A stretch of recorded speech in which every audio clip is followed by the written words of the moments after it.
आप देख रहे हैं MSG न्यूज। शामिल करते हैं मंडी सादिकगंज से। मंडी सादिकगंज ता तजाना मांडल रोड टूट फूट का शिकार। आए रोज हादिसात मामूल बन गए, मुतअद्दिद लोग जख्मी भी हो चुके हैं। इस वक्त हमारे नुमाइंदे आसिम महमूद जट इस रोड पर मौजूद हैं, मजीद इनसे जानते हैं। जी आसिम जट, आगाह कीजिएगा।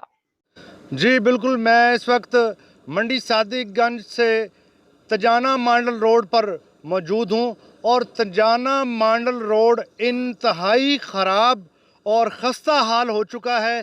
जगह जगह से खड्डे पड़ चुके हैं और जगह जगह से, अगर मेरा कैमरामैन आपको दिखा सके तो ये रोड ख़राब हो चुका है। रोज़ आने जाने वालों का एक्सीडेंट होना मामूल बन गया है। इलाका मकीन इंतहाई परेशान हैं। रोज़ाना आने जाने से उन्हें इन खड्डों में ना तो सही तरीके से वो सफ़र कर सकते हैं और आए रोज़ इन खड्डों की वजह से कोई ना कोई उनका एक्सीडेंट हो जाता है।